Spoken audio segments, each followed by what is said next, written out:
참빛교회 주일예배에 함께 하시는 모든 분들 우리 주 예수 그리스도의 이름으로 환영합니다. 오늘은 파더스데이입니다.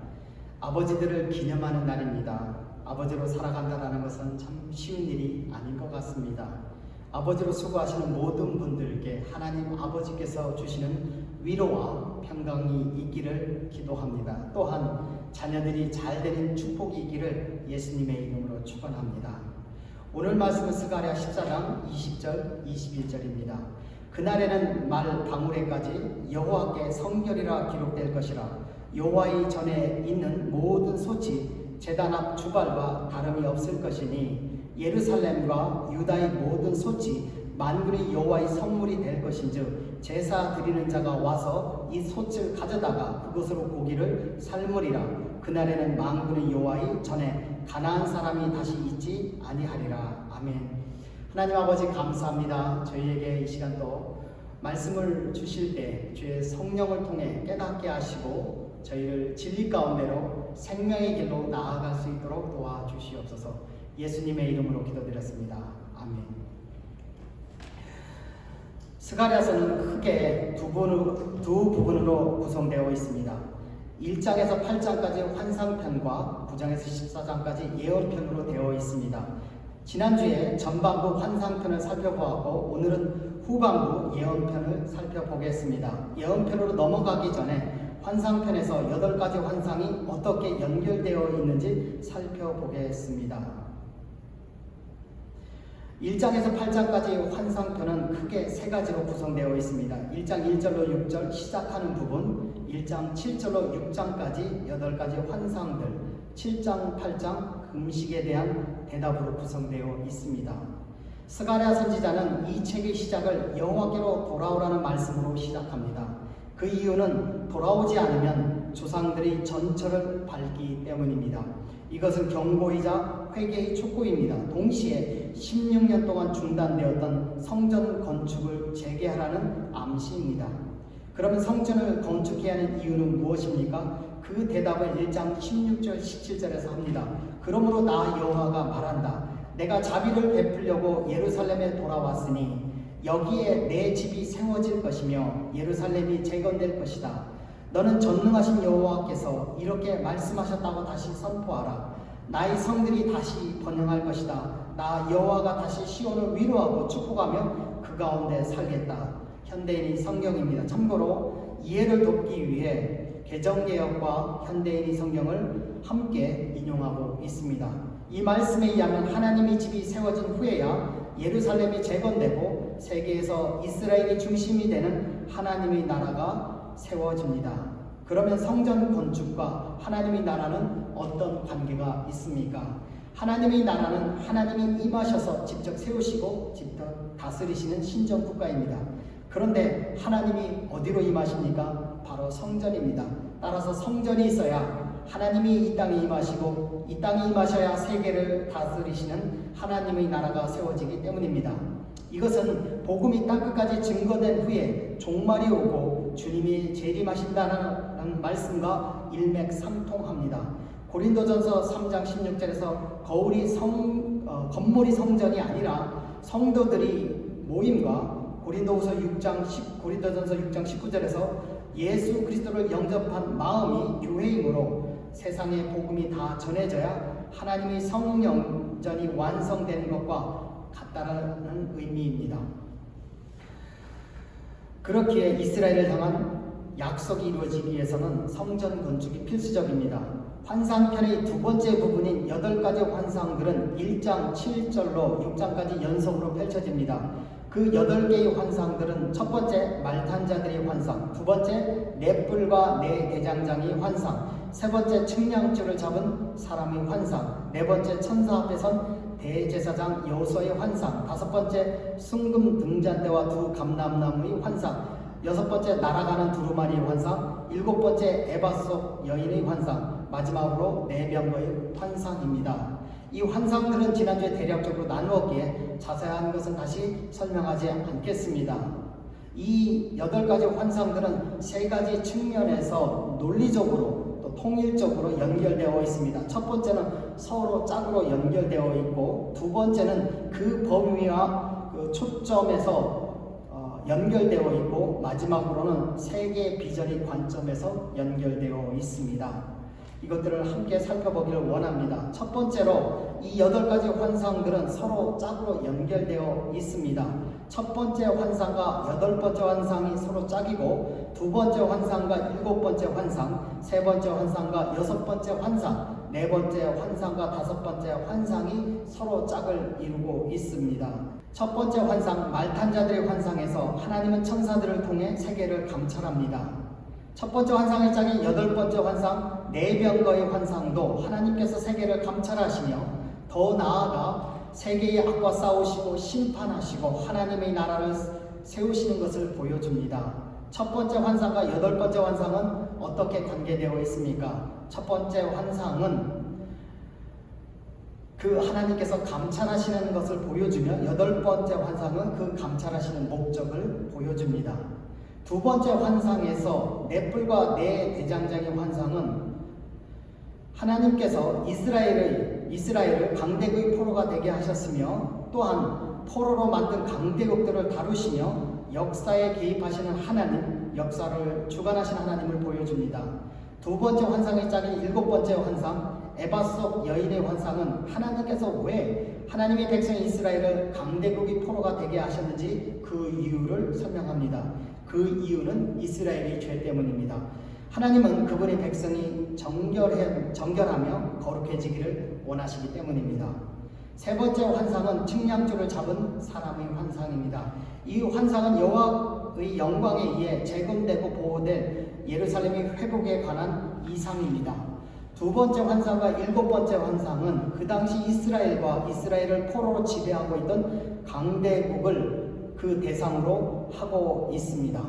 세 번째 환상과 6번째 환상은 예루살렘을 대상으로 하고 있습니다. 세 번째 환상, 측량줄을 잡은 사람의 환상은 예루살렘을 측량하여 라고 하며 예루살렘을 초점으로 좁힙니다. 6번째 환상, 나르는 두루마기도 여전히 예루살렘을 대상으로 하고 있습니다. 5장 3절에서 여기는 온 세상을 휩쓸 저주가 기록되어 있다라고 말씀을 하지만, 이면을 보면 새 예루살렘에 들어갈 자들의 자격을 설명하여 역시 그 초점을 새 예루살렘에 두고 있음을 보입니다. 네 번째 환상과 5번째 환상은 새 예루살렘 안에 있는 그 공동체에 초점을 맞추고 있습니다. 두 환상을 비교하면 대제사장 여호수아의 환상은 이스라엘 공동체를 초점으로 두고 있으며, 순금 등잔대와 두 감람나무 환상은 이스라엘 공동체를 섬기는 사람들의 초점을 맞추고 있습니다. 정리하면 첫 번째 환상에서 네 번째 환상은 범위를 점점 좁혀갑니다. 세계에서 이스라엘을 지배하는 제국으로, 그 제국에서 이스라엘에서 하나님의 백성의 공동체로 좁혀갑니다. 5번째 환상에서 8번째 환상까지는 그 범위를 다시 넓혀갑니다. 하나님의 백성에서 이스라엘에서 그 당시를 지배하는 제국으로, 그 제국에서 세계로 그 시야를 넓히며 마칩니다. 이것이 의미하는 것은 무엇입니까? 첫 번째는 궁극적으로 하나님이 가지신 비전은 세계입니다. 단순히 이스라엘로 그치는 것이 아니라 세계를 바라보는 것입니다. 두 번째로 하나님은 세계를 바라보시지만 정결한 이스라엘을 사용하시는 것입니다. 마치 예수님이 모든 족속을 바라보시지만 12제자의 초점을 맞추시고 그 견고한 12제자를 통해 세계를 변화시켜 가시는 것과 같은 원리입니다. 세 번째로 8가지 환상들은 스가랴서의 주제, 하나님의 세계 비전 관점에서 서로 연결되어 있습니다. 세계 비전이란 하나님의 나라를 세계에서 세우시는 것입니다. 말탄자들의 환상을 통해 하나님은 세계를 품고 계시며, 넷불과 네 대장장의 환상을 통해 하나님은 그 비전을 위해 세계와 역사에 대한 주권을 발휘하시며, 측량줄을 잡은 사람의 환상을 통해 세계에서 그 비전에 대한 계획을 가지고 계시며 그 계획을 실천하고 계시며, 대제사장 여호수아의 환상을 통해 하나님 나라에 합당한 사람들의 자격을 정해 놓으셨으며, 순금 등잔대와 두 감람나무의 환상을 통해 하나님은 하나님의 비전을 이루시는데 사람을 사용하시며, 나르는 두루마리 환상을 통해 하나님의 나라를 하나님의 말씀으로 다스리시며, 에바 속 여인의 환상을 통해 선택한 사람들을 정결하게 하시며, 네 병거의 환상을 통해 하나님 나라를 대적하는 자들을 물리치시고 세계의 열방을 그 백성으로 삼으시며 그 비전을 성취해 가시는 것을 보이십니다. 스가랴서는 환상편에서 예언편으로 넘어가기 전에 환상편의 세 번째 파트인 7장 8장에서 금식에 대해 다룹니다. 이 금식은 어떤 금식일까요? 7장 3절에서 베델 사람들이 예루살렘의 제사장들에게 묻습니다. 내가 여러 해 동안 행한 대로 5월 중에 울며 근신하리이까? 여러 해 동안 행한 대로 5월 중에 그 울며 근신하는 것은 이스라엘 백성이 BC 586년 5월 7일에 성전 파괴를 기념하며 한 달간 애통하며 금식한 것을 의미합니다. 그 기간은 바벨론 70년 포로 동안과 포로에서 돌아온 17년간 합하면 87년간의 연중 행사였습니다. 그런데 지금은 파괴된 성전의 재건이 다시 시작되었는데 지금도 계속해야 됩니까? 라고 묻는 것입니다. 이 질문에 하나님이 대답을 하시며 이스라엘에게 네 가지 교훈을 주십니다. 첫 번째 교훈 7장 7절 너희가 70년 동안 다섯째 달과 일곱째 달에 금식하고 애통하였거니와 그 금식이 나를 위하여 한 것이냐라고 묻습니다. 하나님이 보시기에 그들이 했던 금식은 진정으로 하나님을 위한 것이 아닌 위선적인 의식주의, 형식주의였다고 말씀하십니다. 신령과 진정이 담기지 않은 신앙 의식에 대해 회개하라는 것입니다. 두 번째 교훈 7장 9절 너희는 진실한 재판을 행하며 서로 인애와 긍휼을 베풀며 과부와 고아와 나그네와 궁핍한 자를 압제하지 말며 서로 해하려고 마음에 도모하지 말라. 금식은 애통입니다. 하지만 진정으로 애통해야 할 것은 현실 속에서 실제의 삶 속에서 하나님의 말씀을 실천하지 못한 것에 대해 애통하라고 하십니다. 조상들이 과거에 금식하지 않았기 때문에 성전이 무너진 것이 아니라 회개하지 않아 무너진 것이기 때문입니다. 세 번째 교훈, 그렇게 하면 하나님은 세 가지를 약속하십니다. 첫 번째 약속 8장 3절에서 예루살렘을 영원히 회복시키시겠다고 약속하십니다. 두 번째로 8장 12절에서 평화와 번영을 약속하십니다. 세 번째로 8장 13절에서 세상에서 하나님의 축복의 본이 되며 또 세상에서 복의 통로가 되게 해주신다고 약속하셨습니다. 네 번째 교훈은 8장 19절에서 오직 너희는 진리와 화평을 사랑할지라 진리와 평화를 사랑하라고 하십니다. 하나님의 공동체는 금식으로 대표되는 의식 공동체가 아니라 진리와 평화의 공동체라고 말씀하십니다. 8장 23절 전능한 나 여호와가 말한다. 그날에는 언어가 다른 10명의 외국 사람들이 유대인 한 사람의 옷자락을 붙들고 당신과 함께 가겠소. 우리는 하나님이 당신들과 함께 하신다는 말을 들었소 하고 말할 것이다. 세상에서 본이 되어야 된다고 말씀하십니다. 하나님 나라의 복음을 전하며 선교를 하는 공동체가 되어야 될 것을 말씀하십니다. 금식에 대한 말씀을 통해 하나님이 주시는 교훈은 한마디로 외적인 성전을 세우는 것도 중요하지만 우리 안에 있는 내적인 성전을 바르게 세워가는 것이 중요하다고 말씀하십니다.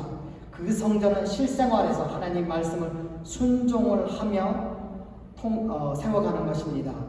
하나님의 말씀에 순종하면 진정한 기쁨과 영광스러운 미래가 있음을 약속합니다. 이것은 8가지 환상에 대한 결론이며 동시에 스가랴서의 전반부가 막을 내립니다. 이제 스가랴서 후반부로 들어가겠습니다. 스가랴서 후반부의 9장에서 14장은 하나님의 나라를 세우시기에 오시는 메시아의 초림과 재림에 대한 예언들을 기록하고 있습니다. 그리고 후반부는 크게 두 부분으로 나눌 수 있습니다. 첫 번째 부분 9장과 11장으로 메시아의 초림과 하나님 나라의 시작을 예언하고 있고 두 번째 부분은 12장에서 14장까지로 메시아의 재림과 하나님 나라의 완성을 예언하고 있습니다. 메시아의 초림과 하나님 나라의 시작을 다루는 9장에서 11장은 크게 5가지 예언이 있습니다. 첫 번째 예언은 메시아의 초림을 위한 하나님의 사전 작업에 대한 예언이며 두 번째 예언은 메시아가 초림 때에 보이시는 모습에 대한 예언이며 세 번째 예언은 메시아의 초림 사역으로 성도들이 누리는 축복에 대한 예언이며, 네 번째 예언은 메시아 초림 때 하나님의 나라를 전 세계로 확장하는 것에 대한 예언이며, 마지막 예언은 고난받는 메시아에 대한 예언입니다. 메시아 초림에 대한 첫 번째 예언은 초림의 메시아를 위한 하나님의 사전 작업에 대한 예언입니다. 하나님의 사전 작업은 하나님과 하나님의 백성들에게 적대적인 태도를 보인 사람들의 태도를 바꾸는 것입니다. 어떻게 하나님께서 바꾸실까요? 9장 2절, 하드락에 인접한 하마세도 여호와의 형벌이 내릴 것이며 두로와 시돈이 지혜로울지라도 그들에게 형벌이 내릴 것이라. 그 방법은 하나님의 백성을 대적하는 주위 나라들을 심판하시고 형벌을 내리시는 것입니다. 그 결과 9장 1절, 여호와를 우러러 봄이니이다. 그 결과 그들이 태도를 바뀌어 하나님과 하나님의 백성들을 우러러보게 됩니다. 그리고 9장 7절, 살아남은 자들이 내 백성의 일부가 되어 그들이 하나님의 백성으로 들어옵니다. 이 예언은 약 150년 후에 알렉산더 대왕에 의해 이루어집니다. 알렉산더 대왕은 이스라엘 주위 나라들은 초토화시키지만 이스라엘 백성들에게는 호의를 베풀었습니다. 이것을 통해 그들은 하나님의 백성에 대한 태도를 바꾸었습니다. 그리고 알렉산더 대왕이 중요한 업적 중에 하나는 헬레니즘 문화를 세계에 전달한 것입니다. 이 문화적인 공통적으로 인해 민족 간의 이질감이 사라지게 하였습니다. 또 하나 중요한 알렉산더 대왕의 업적은 헬라어가 당시 공용어가 되게 한 것입니다. 헬라어가 공용어가 되자 성경이 헬라어로 쓰여지게 되어 복음이 세계로 전달될 수 있게 되었습니다. 초림 메시아에 대한 두 번째 예언은 메시아가 초림 때에 오시는 모습에 대한 예언입니다. 9장 9절로 10절에 의하면 메시아에 대해 5가지를 말씀합니다.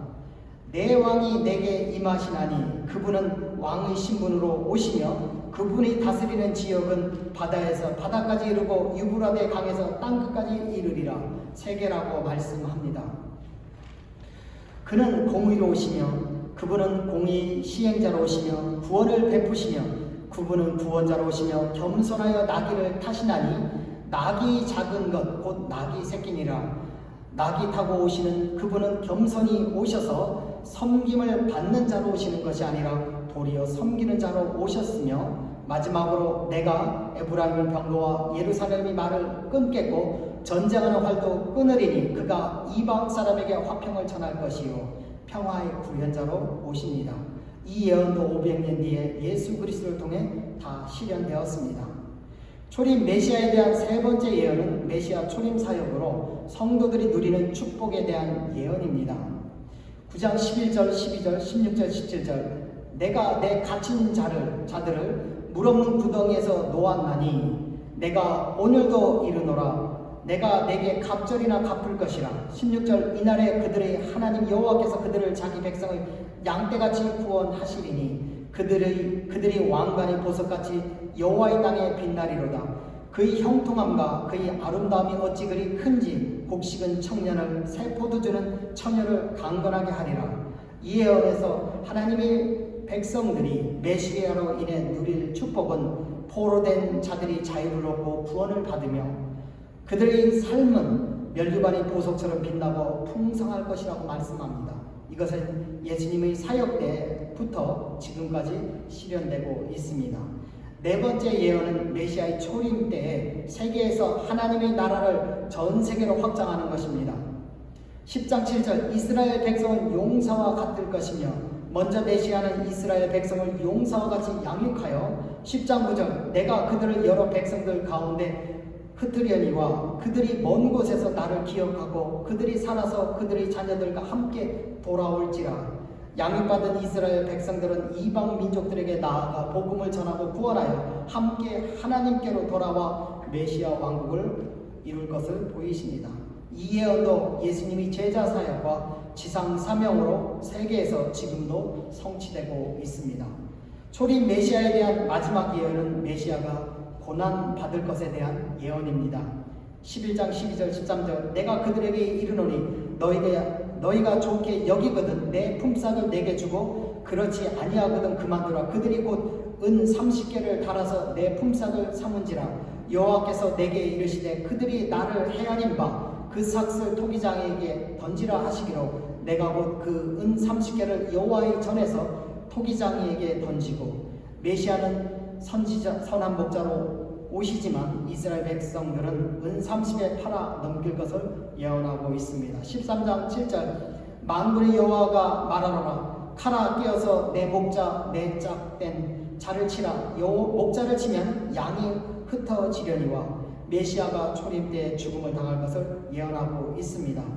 이 예언은 가룟 유다와 이스라엘 백성과 예수님의 제자들에 의해 실현됩니다. 메시아를 죽인 이스라엘 사람들이 받을 심판에 대해서도 예언되고 있습니다. 스가랴서 후반부 마지막 부분은 12장에서 14장까지로 메시아의 재림과 하나님 나라의 완성에 대해 예언하고 있습니다. 이 부분은 크게 4가지 예언을 가지고 있습니다. 첫 번째 예언은 하나님의 나라를 세우려는 자들과 대적하는 자들 사이에서의 영적 전쟁에 대한 예언이며, 두 번째 예언은 성령 강림을 통한 회개에 대한 예언이며, 세 번째 예언은 대환란을 통한 성도의 정결과 연단에 대한 예언이며, 네 번째 예언은 메시아의 재림과 하나님 나라의 완성에 대한 예언입니다. 메시아의 재림에 대한 첫 번째 예언은 하나님 나라를 세우려는 자들과 대적하는 자들 사이에서의 영적 전쟁에 대한 예언입니다. 12장 2절로 3절 내가 예루살렘을 그 주변 민족들에게 술잔과 같게 할 것이니 그들이 마시고 비틀거릴 것이다. 예루살렘이 포위당할 때 유다도 포위될 것이다. 세상의 모든 나라가 예루살렘을 치려고 모이는 그날에 내가 예루살렘을 모든 민족에게 돌이 되게 하겠다. 그것을 들어 올리려고 하는 자는 다 상처를 입을 것이다. 예루살렘은 하나님의 나라를 상징합니다. 이 하나님의 나라를 세우려는 자들과 대적하는 자들 사이에 전쟁이 있습니다. 이 세상은 그들 사이에 벌이는 영적 전쟁터입니다. 이 전쟁에서 하나님께서 영적 이스라엘 백성에게 승리를 주실 것을 예언하고 있습니다. 따라서 이 예언은 성도들에게 승리가 보장된 싸움을 싸우는 것을 보여줍니다. 예수님이 승천하신 후로 교회는 계속해서 영적 전쟁을 벌이고 있습니다. 따라서 이 예언이 지금도 실현 중이며 메시아께서 재림하실 때까지 계속될 것입니다. 재림에 대한 두 번째 예언은 성령 강림을 통한 회개에 대한 예언입니다. 11장 10절 11절 내가 다윗의 집과 예루살렘 주민에게 은총과 간구하는 심령 더 스피릿 성령을 부어주리니 그들이 그 찌른 바 그를 바라보고 그를 위하여 애통하기를 독자를 위하여 애통하듯 하며 그를 위하여 통곡하기를 장자를 위하여 통곡하듯 하리로다. 그날에 예루살렘에 큰 애통이 있으리니 여기에서 하나님이 주시는 심령은 더 스피릿 성령을 의미합니다. 하나님이 성령을 주시고 그 성령을 받으면 그들이 찌른 예수 그리스도를 바라보고 애통하며 큰 회개의 운동이 일어난다고 했습니다. 이 예언은 예수님이 승천하시고 오순절에 성령이 강림하시며 성취되었습니다. 요한계시록에 의하면 메시아가 재림하실 때에 혈통적 유대인들이 경험할 것이라고 말씀합니다. 재림 메시아에 대한 세 번째 예언은 대환란을 통한 성도의 거룩해짐과 연단에 대한 예언입니다. 13장 8절 9절 여호와가 말하노라 이 온 땅에서 3분의 2는 멸망하고 3분의 1은 거기 남으리니 내가 그 3분의 1을 불 가운데에 던져 은같이 연단하며 금같이 시험할 것이라.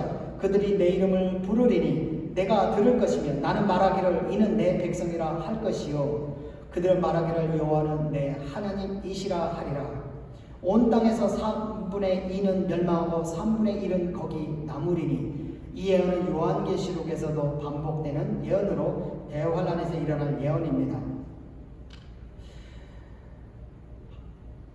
그렇다면 3분의 1이라는 하나님의 자녀들이 겪어야 하는 남은 자라는 이 표현이 갖는 의미는 무엇일까요? 이 예언이 의미하는 바는 비록 만왕의 왕이신 하나님의 자녀라 할지라도 사단과 적그리스도의 악한 세력이 활개치는 세상을 살아갈 때 성도들은 이 어려움을 당할 수밖에 없다는 사실을 보여줍니다. 그러나 그런 현실적인 어려움과 고난 속에서 성도들은 스스로를 거룩하게 하는 성화의 기회로 삼고 불순물이 제거된 점과 같은 신앙을 가진 하나님이 원하시는 자로서의 모습을 갖추는 것이 하나님의 뜻입니다. 재림 메시아에 대한 마지막 네 번째 예언은 14장에 있는 메시아의 재림과 하나님 나라의 완성에 대한 예언입니다. 14장은 스가랴서의 클라이막스이자 구원의 역사의 대단원입니다. 그 대단의 날을 이렇게 부릅니다. 14장 1절 여호와의 날이 이르리라. 그날을 여호와의 날이라고 부르고 있습니다. 그날에는 큰 전쟁이 있습니다. 14장 2절 내가 이방 나라들을 모아 예루살렘과 싸우게 하리니. 요한계시록의 아마겟돈 전쟁과 같이 보입니다. 그리고 메시아가 재림합니다. 14장 5절 그때 나의 하나님 여호와께서 강림하실 것이며 모든 거룩한 자가 그와 함께 올 것이다. 그리고 새 예루살렘이 세워지며 하나님의 나라가 세워집니다. 14장 6절로 8절 그날에는 빛이 없겠고 광명한 것들이 떠날 것이라. 여호와께서 아시는 한 날이 있으리니 낮도 아니요 밤도 아니라 어두워 갈 때에 빛이 있으리로다. 그날에 생수가 예루살렘에서 솟아나서 절반은 동해로 절반은 서해로 흐를 것이라. 여름에도 겨울에도 그러하리라. 요한계시록의 새로운 예루살렘 에덴 동산과 같습니다. 그리고 하나님을 대적한 열방에 대한 심판이 있습니다. 14장 12절 예루살렘을 친 모든 백성에게 여호와께서 내리실 재앙은 이러하니. 그리고 성도들의 영화가 이루어집니다. 14장 20절 그날에는 말 방울에까지 여호와께 성결이라 기록될 것이라.